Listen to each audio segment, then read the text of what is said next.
नमस्कार दोस्तों, स्वागत है आपका रिंकेश प्राइन मेडिकल एजुकेशन में। दोस्तों आज का टॉपिक है गाउट के बारे में। दोस्तों गाउट को वात भी कहा जाता है या फिर वात रक्त भी जो है वो कहा जाता है।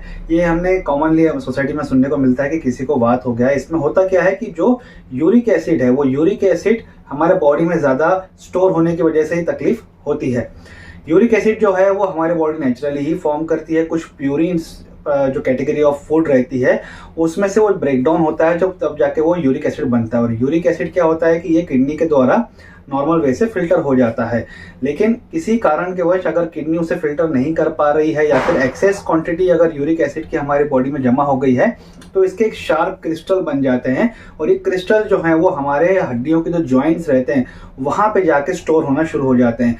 मेनली देखा जाता है कि जो हमारे पैर का जो अंगूठा रहता है जिसे बिग टो कहा जाता है, वहां पे जाके ये टार्सल्स और मेटाटार्सल्स के बीच में जो है वहां पे जॉइंट में जो है वहां पे रुक जाता है और एक प्रकार का स्वेलिंग सूजन जो है वहां पे क्रिएट करना शुरू कर देता है। और इसलिए इसे कहा जाता है आर्थराइटिस, यानी कि ये एक हम कहते हैं कि पेनफुल आर्थराइटिस रहता है और एक इन्फ्लामेटरी आर्थराइटिस भी इसे कहा जाता है। इस कैटेगरी को कहा जाता है। तो इसके बारे में आज पूरी जानकारी हम लोग आज समझने वाले हैं। तो वही जो मैंने आपको बताया कि क्रिस्टल जो है वो जमा हो जाते हैं यूरिक एसिड के, और इसकी वजह से काफी ज्यादा पेन और स्वेलिंग जो है वो उस जॉइंट पे होती है। मेनली हम देखते हैं कि बिग टोए में होता है, यानी कि बड़े अंगूठे में होता है, लेकिन ऐसा नहीं है कि सिर्फ वहीं पे होगा। अगर इसकी लेवल अगर बढ़ जाती है तो knees, feet, hands, wrist, elbow, ankle ये जॉइंट में भी होने के चांसेस इसके बढ़ जाते हैं अगर ये ज्यादा सीवियर अगर इसे ट्रीट नहीं किया जाता है तो, या फिर यूरिक एसिड की मात्रा काफी ज्यादा बढ़ जाती है तो। सिम्टम्स में come and go, called the फ्लेयर्स and gout attack. कुछ समय के लिए आपको जो सिम्टम्स हैं वो चले जाएंगे, लेकिन कुछ समय जब वो आएंगे सिम्टम्स तो वो काफी पेनफुल रहता है, वहां पे काफी दर्द रहता है। वहां पे अगर एक चादर भी अगर रख दिया जाता है तो काफी ज्यादा जलन महसूस होती है। तो ये जो सिम्टम्स रहते हैं उसे कहा जाता है फ्लेयर्स या फिर गाउट का अटैक। जैसे हार्ट अटैक होता है, जैसे गाउट अटैक आता है तो वो काफी ज्यादा सीवियर होता है, काफी ज्यादा दर्द देता है और इसकी ट्रीटमेंट तुरंत करना काफी ज्यादा जरूरी बन जाता है। अगर नहीं करते हैं तो काफी ज्यादा सीवियर साइड इफेक्ट्स होने के चांसेस रहते हैं। सिम्टम्स क्या क्या हैं? Gout attacks are very painful and can happen suddenly overnight. Symptoms in your affected joints during the gout attacks are, देखो अगर ये मैंने ये बता दिया कि जो क्रिस्टल्स हैं वो जमा हो जाते हैं गाउट में, जो हमारे जॉइंट्स है वहां पे जमा हो जाते हैं, तो कभी कभी आपको सिम्टम्स उसके देखने को मिलेंगे नहीं कि कुछ हुआ ही नहीं है, एकदम नॉर्मल चलेंगे। अचानक से उसका दर्द उठता है।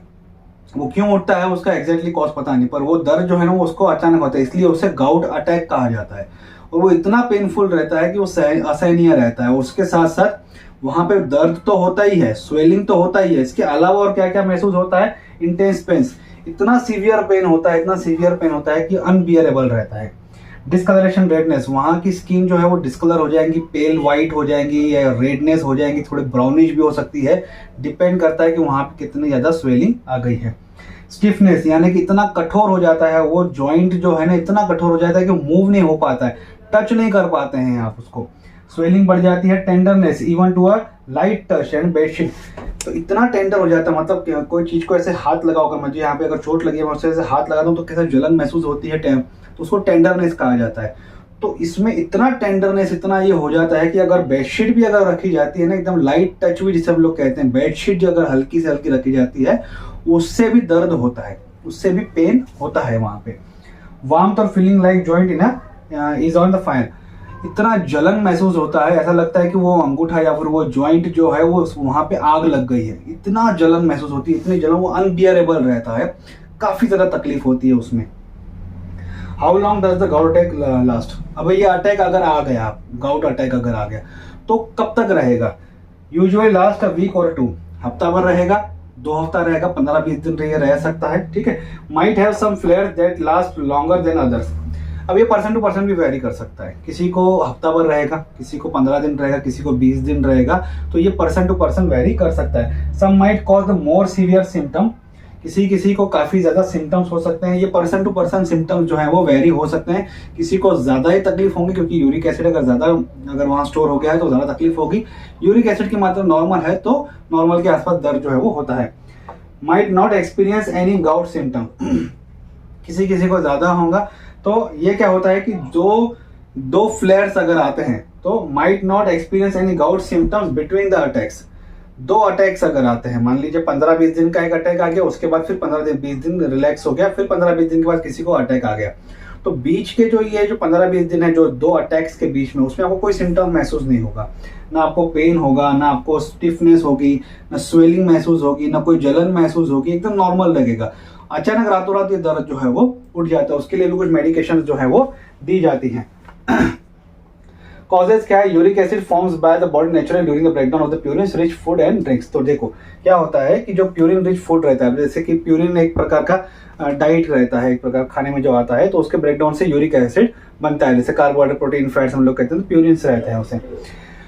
इसमें क्या होता है, इसके ब्रेकडाउन से यूरिक एसिड बनता है। यूरिक एसिड का कैसा है, वो ज्यादा हमारे बॉडी के लिए हेल्पफुल है नहीं, तो वो किडनी के द्वारा फिल्टर हो जाता है। किडनी का काम क्या है, जो वेस्टेज है तो वो उसको फिल्टर करके बाहर निकाल देना, ठीक है। अब किसी कारण की वजह से अगर किडनी उसे बाहर नहीं निकाल पाती, मतलब क्या कि एक्सेस यूरिक एसिड आ गया, जितनी उसकी क्षमता है फिल्टर करने की उससे ज्यादा ही अगर यूरिक एसिड आ गया, तो कितना यूरिन फिल्टर, किडनी जो है कितना फिल्टर करेगा, ठीक है। Kidney can not filter uric acid, ठीक है। किसी बीमारी की वजह से, किसी तकलीफ की वजह से, या फिर किसी ने अल्कोहल अगर लिया हुआ है, तो अल्कोहल फिल्ट्रेशन करने में तकलीफ देता है, ठीक है। तो वो यूरिक एसिड का तो कुछ नहीं करता, पर किडनी के वर्किंग को जो है वो अफेक्ट करता है कभी कभी अल्कोहल। तो उस कंडीशन में यूरिक एसिड का जो फिल्ट्रेशन जो है वो सही तरीके से हो नहीं पाता। ऐसे कई कंडीशन हैं, उसकी वजह से यूरिक एसिड का स्टोरेज जो है हमारे बॉडी में बढ़ जाता है। Leads to deposition of uric acid crystal in the joint. ऐसी कंडीशन में क्या होता है कि यूरिक एसिड की मात्रा हमारे शरीर में बढ़ जाती है, जिसे हाइपर यूरिसेमिया जो है वो कहा जाता है। हाइपर यूरिसेमिया कंडीशन को मतलब उससे कहा जाता है जब हमारे शरीर में किसी कारण से किसी जो यूरिक एसिड जो है वो बढ़ गया। ये टेम्पररी भी हो सकता है, लॉन्ग टर्म की भी हो सकता है। मान लीजिए किसी कारण की वजह से तकलीफ हुई है मुझे, अगर मैंने यूरिक बढ़ गया, इसका मतलब ये नहीं कि मुझे गाउट हो जाएगा। कुछ समय के लिए अगर कुछ ही कारण की वजह से अगर मेरे शरीर का अगर यूरिक एसिड अगर बढ़ गया है, बाद में वो फिल्टर होकर प्रॉपर तरीके से निकल गया है, तो वो एक टेम्पररी हाइपर यूरिसेमिया कहा जाता है। लेकिन जब गाउट होता है या फिर वो कंडीशन आ जाती है बार बार, अगर आपको ये तकलीफ हो रहा है, तो फिर वो परमानेंट हाइपर यूरिसेमिया हो जाता है। Sharp crystal clumps together and cause sudden episode of the pain, swelling and other symptoms. तो ये जो शार्प यूरिक एसिड के जो क्लम्प्स वगैरह वो फॉर्म कर लेते हैं, मान लीजिए इस तरीके से दूसरा क्लम्प से फॉर्म होके एक प्रकार की लेयर ही पकड़ लो कि 2 जॉइंट्स के बीच, 2 हड्डियों के बीच जो जॉइंट रहता है वहां पे एक लेयर ही बना देता है यूरिक एसिड का।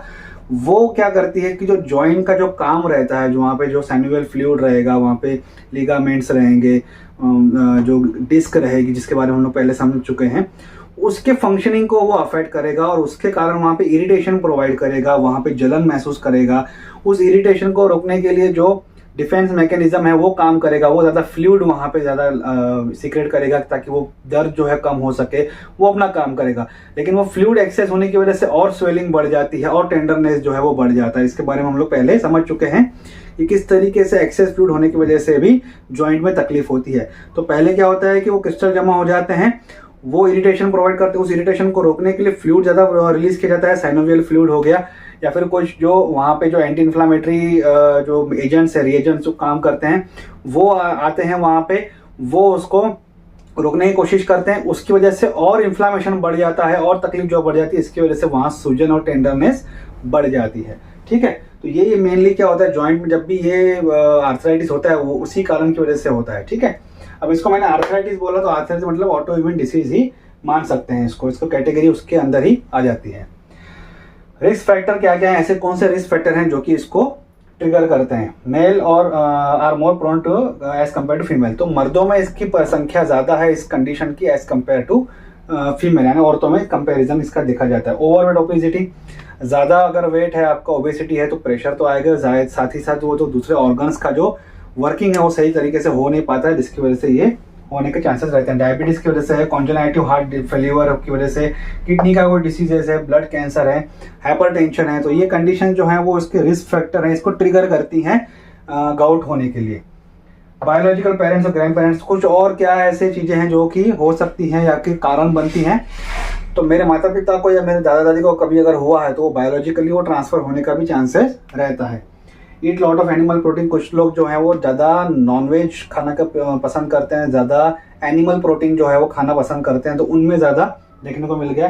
ड्रिंक अल्कोहल रेगुलरली, ज़्यादा अल्कोहल पीने की वजह से क्या होता है, वो किडनी के फंक्शनिंग को डिस्टर्ब कर लेता है। फंक्शनिंग को डिस्टर्ब होने की वजह से क्या होता है, यूरिक एसिड फिल्टर नहीं हो पाता है सही तरीके से और वो स्टोर हो जाता है। टेक डायूरेटिक मेडिसिन, ज़्यादा डायूरेटिक मेडिसिन अगर ले रहा है तो, इम्यूनोसप्रेशन मेडिसिन, अगर इम्यूनोसप्रेशन मेडिसिन ले रहा है तो ये कुछ मेडिसिन हैं जो कि ट्रिगर करती हैं इसके गाउट होने के लिए।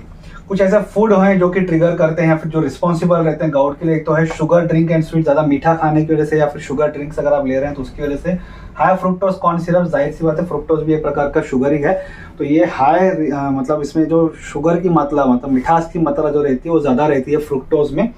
तो वो अगर सिरप्स ले रहे हैं, अल्कोहल ले रहे हैं, अल्कोहल को मैंने बता दिया। ऑर्गन मीट अगर ले रहे हैं, ज़्यादातर जो कलेजी वगैरह जो ज़्यादा खाना पसंद करते हैं, ऑर्गन चाहिए रहते हैं जिसको, वो अगर खाते हैं तो उसकी वजह से होता है क्योंकि उसमें आपका प्यूरिन जो है काफ़ी ज़्यादा बढ़ जाता है, यूरिक एसिड की मात्रा बढ़ने के चांसेस रहते हैं। रेड मीट अगर खा रहे हैं, जैसे कि बीफ है, लैम्ब अगर खा रहे हैं, पार्क अगर खा रहे हैं, पोर्क वगैरह जो है वो अगर ज़्यादा खा रहे हैं तो इसकी वजह से बढ़ता है। सी फूड्स यानी कि स्कैलोप्स, म्यूसली, टूना, इस तरीके के जो सी फूड्स में या फिशेस वगैरह ज़्यादा खाना पसंद करते हैं लोग, उनमें इस तरीके की कंडीशन ज़्यादा देखने को मिलती है क्योंकि उसमें प्यूरिन ज़्यादा रहता है और यूरिक एसिड बढ़ने के चांसेस ज़्यादा रहते हैं। डायग्नोसिस क्या है, ज़्यादातर तो ये जो सिम्टम्स हैं उसी से पता चल जाता है, स्वेलिंग से पता चल जाता है और सीवियरिटी ऑफ सिम्टम्स कितना है, कितना उसमें दर्द है, उससे पता किया जा सकता है। लेकिन उसको कंफर्मेशन करने के लिए एक्सरे किया जाता है, अल्ट्रासाउंड करने किया जाता है, MRI, CT scan, blood test और जॉइंट एक्सपेरिमेंट किए जाते हैं।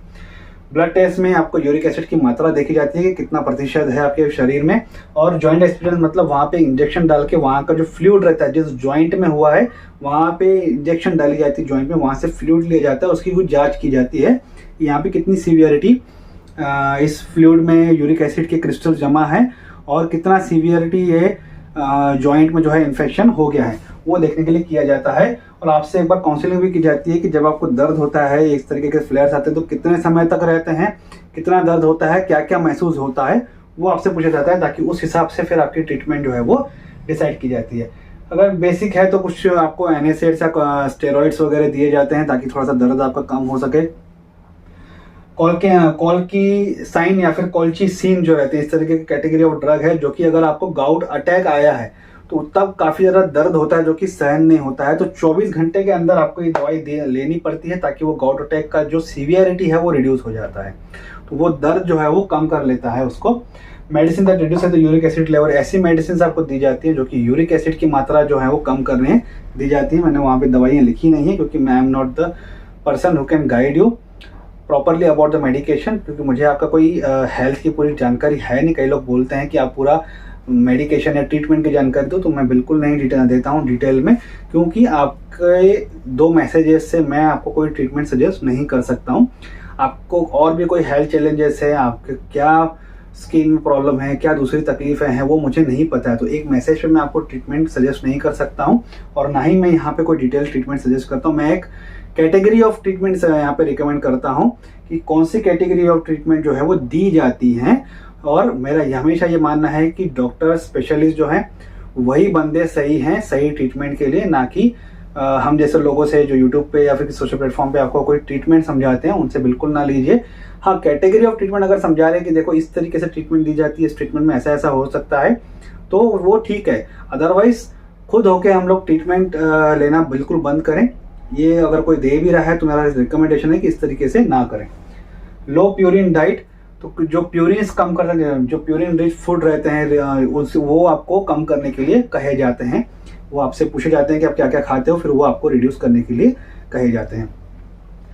ये जो वीडियो हम लोग बनाते हैं ना एजुकेशन, इसका पर्पज़ ये है कि आपको सिर्फ बेसिक नॉलेज रहे उसके बारे में, किस तरीके से आपको इन्फॉर्मेशन रहे उसके बारे में कुछ जानकारी रहे, वो मेरा पर्पस है इस वीडियो के माध्यम से। और जो पढ़ाई कर रहे हैं बच्चे, उनके लिए मैं एक सिंपल वीडियो बनाने की कोशिश करता हूं जिसमें मैं एक ही वीडियो में मैक्सिमम पॉइंट कवर करने की कोशिश करता हूं, ताकि भले स्कूल कॉलेजेस तक तो ठीक है, पर ओवरऑल जब लाइफ में अगर आप इस कंडीशन के बारे में अगर देख रहे हो, सोच रहे हो, तो आपके कुछ पॉइंट्स जो हैं बेसिकली क्लियर होने चाहिए। तो मैं उसी तरीके से बनाने की ये पूरी कोशिश करता हूँ। अगर गाउट को जो है अगर हम लोग सही तरीके से ट्रीट नहीं करते हैं, उसको लेट गो करते हैं, तो काफ़ी ज़्यादा तकलीफ हमारे शरीर में बढ़ना शुरू हो जाती है। ये पूरे दूसरे जॉइंट्स को अफेक्ट करना शुरू कर देता है। हार्ट अटैक्स के चांसेस जो है वो बढ़ जाते हैं। दूसरे हेल्थ कंडीशन, दूसरे ऑर्गन्स को ये अफेक्ट करना शुरू कर देता है और तब कंडीशन काफ़ी सीवियर बन जाती है। इसलिए अगर इस तरीके की कंडीशन आपको है, तुरंत ट्रीटमेंट लीजिए, तुरंत डॉक्टर के पास जाइए। आपकी हेल्थ कंडीशंस, आपके दूसरे हेल्थ इश्यूज हैं, उनके साथ शेयर कीजिए। कब से आपको ये महसूस हो रहा है गाउट का, वो बताइए, और इसका ट्रीटमेंट तुरंत जाके उन डॉक्टर से, स्पेशलिस्ट से लीजिए। ऑर्थोपेडिक, रूमेटोलॉजिस्ट जो रहते हैं वो हड्डियां और जॉइंट्स से के स्पेशलिस्ट रहते हैं। आज का टॉपिक यहीं तक था। आई होप आपको आज का वीडियो अच्छा लगा होगा। वीडियो अच्छा लगे तो लाइक और शेयर जरूर कीजिएगा। अगर आपको कमेंट है तो कमेंट बॉक्स में कमेंट कर सकते हैं, और मुझे इस चैनल को सपोर्ट करने के लिए प्लीज़ सब्सक्राइब कीजिए। Thank you.